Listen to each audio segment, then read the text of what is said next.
Oi, eu sou a professora Gabriela Leal, a tia Gabi de Direito, e nós estamos terminando a história do voto na época da República Velha, que foi assim que foi proclamada a República no Brasil. E a gente viu até agora que o voto, agora o pessoal nem ligava mais, porque eles viram o quê? Que o voto já não representava mais a vontade deles. Era assim, quem estava mandando ali, quem era a elite política, com certeza ia ganhar, porque os votos já não representavam a vontade do povo. Vocês lembram na outra aula, na última aula que a gente falou que algumas atas, elas eram preenchidas até no dia anterior, quando as pessoas chegavam para votar, já estava tudo preenchido, eles já tinham exatamente quem que ia ganhar, tudo já estava decidido. Então as pessoas começaram a pensar assim, sim, eu vou votar para quê? Eu vou fazer o quê? Até que os outros estados, lembra que a gente falou da política café com leite? Que era Minas Gerais e São Paulo que dominavam, porque eles tinham o maior número de eleitores e através também de fraudes aí eles conseguiam sempre se manter no poder. Só que os outros estados não iam deixar barato, né? Começaram a se juntar. Aí foi o Mato Grosso, Piauí, Rio Grande do Norte, Sergipe, Goiás se juntaram para fazer uma revolução. Só que só que Minas Gerais e São Paulo precisaram então se juntar para quê? Para conseguir se fortalecer e se manter no poder. Como é que eles fizeram isso? E eles tinham um plano. Presta atenção. Nós vamos ver aqui a política dos dois governos e vamos ver aqui a manipulação das eleições através também do voto de curral. O que que acontecia? Campos Salles foi lá e combinou com os governadores de Minas e São Paulo para parar um pouco com essa briga do poder executivo com o poder legislativo, ou seja, aquele que bota em prática, que administra o Estado com o poder que cria as leis. Para eles pararem um pouco com essa briga, eles fizeram um acordo. Chega aqui, ó, todos os governadores aí do Estado de São Paulo e do Estado de Minas, cheguem aí, vamos fazer um acordo. Vamos fazer o seguinte, a gente combina aqui quem que vai ganhar para presidente e quem ganhar para presidente apoia os outros lá no Senado, entendeu? Lá no Senado e na Câmara, no Poder Legislativo, e a gente se combina e todo mundo ganha. Ganha o quê? Ganha o dinheiro público, que deveria ter sido investido lá em saúde, educação, segurança, o dinheiro dos impostos, eles, ó, pegavam. E aí, muito diferente hoje, né, gente? Ô, diferença! Vamos lá. Como é que eles manipulavam os votos? A manipulação das eleições. As denúncias de manipulação das eleições são constantes durante toda a Primeira República. Não existe justiça eleitoral na época. Então não existiam os tribunais eleitorais igual a gente tem hoje, o TSE, que é o Tribunal Superior Eleitoral, não existia os tribunais regionais eleitorais. O TSE, ele é os ministros quem votam lá, quem julgam os crimes eleitorais. Mas antigamente não tinha nem crime eleitoral, não existia isso. Gente, político, cometer crime? Que isso, besteira, né? Até parece. Cometia era muito. O problema é porque não era considerado crime. Então não ia ser julgado. E aí, ó, ia passando. E o povo ia ficando o quê? Cada vez mais estimulado, mais triste, porque sabia que o seu voto não ia fazer diferença. Vamos ver. O voto também não era secreto. Todo mundo podia ver quem você estava escolhendo. E isso ficava mais fácil, o quê? Para as pessoas te obrigarem a votar em quem eles queriam. Porque se eles não vissem, você podia dizer: claro, senhor general, claro, claro, eu estou votando em quem o senhor quer. Só que ele não tá vendo quem você está votando lá. E aí o que acontece? Você vai e bota o voto que você quer. Agora, se ele tá vendo, ele pode ter certeza se o que você tá falando é verdade ou é mentira. E aí fica mais fácil de manipular, ameaçar as pessoas para votarem em quem eles queriam. O voto. E aí os resultados das eleições estaduais são validados também por uma comissão de verificação, escolhida por quem? Pelo Poder Legislativo. E depois era ratificada, confirmada pelo presidente da República. Se eles estavam todos trabalhando juntos, se o Poder Legislativo estava trabalhando junto com esse presidente da República, o que ia acontecer? é claro que eles iam confirmar o voto do jeito que eles queriam. Não tinha alguém isento, não tinha alguém de fora para fazer essa eleição. Por exemplo, hoje nós temos aí o Tribunal Eleitoral, ele que é responsável por fazer essa eleição. E eles têm que estar de fora das eleições. Para poder o quê? Para poder não ir pesar nem para um lado nem para o outro e que as eleições sejam cada vez mais justas, de uma forma mais clara e evite as fraudes. Pelo menos esse é o intuito, né? Infelizmente, pelo que a gente tem visto, como é que foi a pesquisa de vocês? Vocês encontraram alguma fraude nos dias atuais, nessas últimas eleições? Foi difícil de encontrar os escândalos de fraude? Pois é. Então isso quer dizer que os nossos tribunais regionais eleitorais e o nosso Tribunal Superior Eleitoral não estão fazendo tão bem o trabalho deles, né?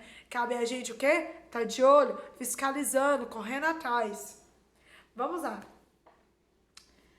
Nos estados, as oligarquias, ou seja, os pequenos grupos políticos que mandavam no estado todo, mantém o controle das eleições através do chamado voto de cabresto ou voto de curral. Eram os nomes dados para aqueles votos que eram controlados.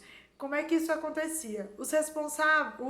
O responsável por fiscalizar as eleições, uma espécie de Tribunal Superior Eleitoral da época, era a Comissão de Verificação dos Poderes, formada por 5 deputados. Esses deputados eram o quê? Eram indicados sempre aliados do governo, o que impedia qualquer oposição de se instalar. Então, tinha lá o governo.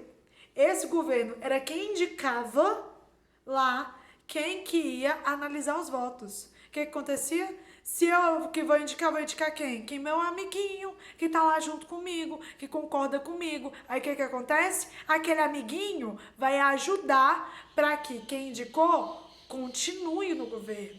Então, aquele presidente que vai fazer aquela indicação naquela época, né?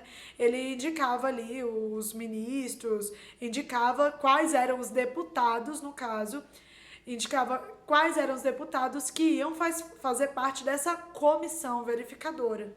E aí, essa comissão, ela ia sempre o quê? Apoiar esse presidente que indicou. E assim, eles se mantinham no poder e evitava que qualquer outra pessoa ganhasse as eleições. Foram denominadas votações de eleição de bico de pena, vez que a comissão fraudava qualquer resultado favorável à oposição. Apelidou-se a fraude eleitoral de degola. Então, se qualquer pessoa tivesse ganhando as eleições, eles iam lá e riscava ali e mudava os votos. E aí ficou conhecido como as eleições de bico de pena ou de degola. Não interessa quem as pessoas escolhiam, o que interessava era o que eles tinham escolhido, então eles já mudavam tudo, entendeu? E aí, o voto do cabresto é assim, ó, era tipo isso aqui, ó, aberta a temporada de negociação. As pessoas tinham mais dinheiro e aí tinham aquilo que as pessoas mais precisavam. Então, digamos, aqui no desenho aqui, ó, tá vendo? Tá dando a dentadura? Ele tá lá com dinheiro e tá falando, volta aqui em mim que eu te dou a dentadura. Às vezes eles davam, assim, davam um pé de sapato e depois das eleições eles davam outro pé de sapato. Pois é, era mais ou menos isso. O voto do cabresto, o voto do curral. Outro tipo de voto do curral era o seguinte: a expressão ela é usada para designar, ou seja, para descrever o sistema de poder político onde as eleições são controladas ou manipuladas por quem detém o poder econômico e social. Tem sua origem lá no Brasil Império ainda, quando os comandantes da Guarda Nacional, os chamados coronéis, grandes proprietários de terra ou mineradores, decidem em quem a população local deve votar. Então eles já escolhiam, começava ali as eleições, os coronéis já começavam a se decidir ali, por quê? O que acontecia? Eles tinham ali aquelas terras, e aí tinha as pessoas que trabalhavam para eles nas terras, ou tinha uma mina, mina é onde eles cavam a terra para encontrar pedras preciosas, carvão, essas coisas. E aí,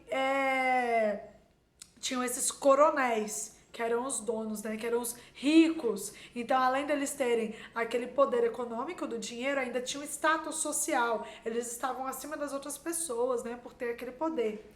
Então, eles já começavam a decidir quem que eles iam escolher ali naquela eleição. E depois que eles decidiam, o que que acontecia? O coronel de cada região arranja empregados e distribui os mais variados benefícios à sua clientela. Então ele começa a distribuir ali os benefícios, dá um pé de sapato e fala assim, olha, quando o candidato lá ganhar, eu te dou outro pé de sapato. Então aquela pessoa, a família toda daquela pessoa tinha que votar. Eu vou te dar o tratamento de saúde, eu vou te dar roupa, eu vou te dar um ano de aluguel de graça, vou te dar a casa onde você mora, enfim, começava a distribuir favores para quê? Para que aquela pessoa votasse em quem ele queria. Só que esse favor, ele só terminava de pagar depois que aquela pessoa ganhasse as eleições. Então isso garantia que a pessoa ganhasse. Ui! Pronto. Os protegidos, então, desse coronel, o que que acontecia? Eles deviam fidelidade, eles tinham que ser fiéis a esse coronel. Principalmente fidelidade política, manifestada no momento das eleições. A força dos coronéis é base de sustentação política dos governos estaduais e da própria República das Oligarquias, ou seja, a República das minorias políticas, daqueles pequenos grupos que tinham poder político. Foi assim que começou o período da República no Brasil. E aí, como que vai ser essa história? Vocês acham que ela vai mudar?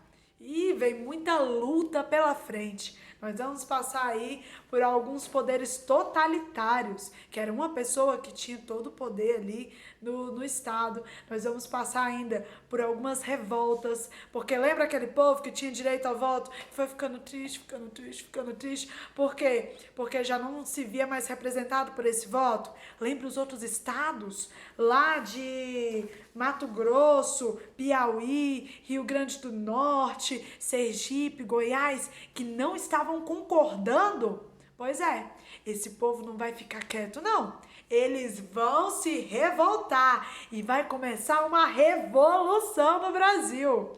Não percam, na próxima aula a gente vai falar sobre a República Nova. Um beijo, até a próxima.